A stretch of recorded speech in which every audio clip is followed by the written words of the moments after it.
Hello, hello, hello. You are in the Easy Speaking Speakeasy. I'm Marianna Swallow, founder of Speakeasy Strategies. We are a team of facilitators, trainers, and executive coaches who are dedicated to making public speaking and communications easy and fun. If you like what you see here, please keep us going by giving us a like, a subscribe, or maybe sharing the video with someone else. And if you don't like what you see here, copy the share URL and forward it to someone you can't stand. Now let's enter the speakeasy. Today, we're talking about tone. That's the theme for the month. And I'm going to put this with an article I published this morning. Tone is so important. I think we all know that, but I get a lot of questions, or a lot of people who hire me as a coach and say, I'm monotone.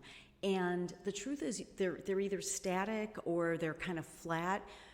Maybe not as bad as being monotone. Monotone is when it's really bad and it never changes and the person is droning and your whole audience is going to sleep.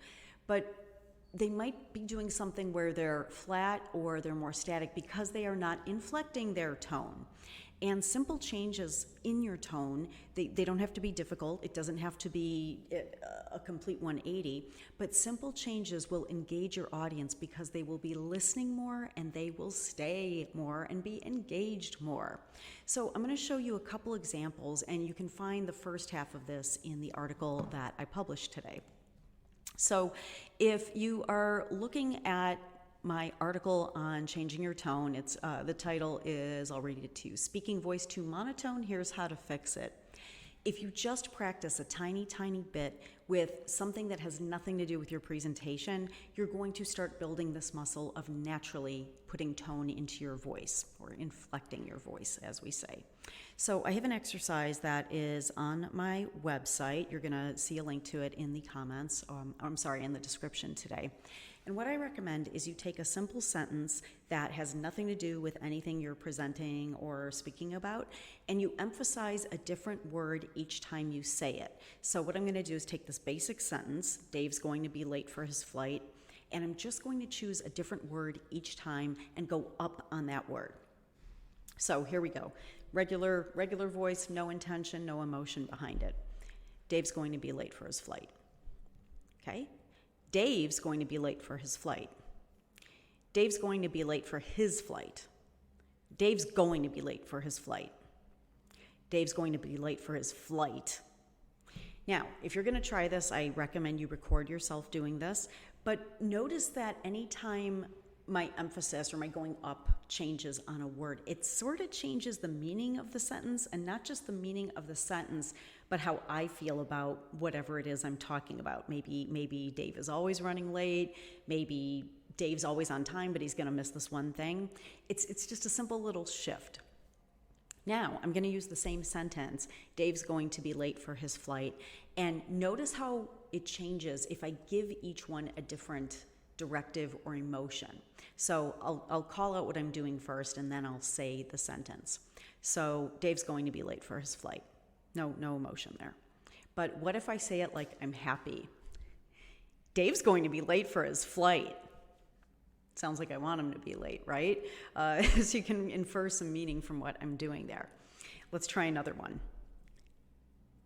Dave's going to be late for his flight. If I whisper it like it's a secret, something bad's probably going to happen, right? And let's do a third one. Confused. Dave's going to be late for his flight?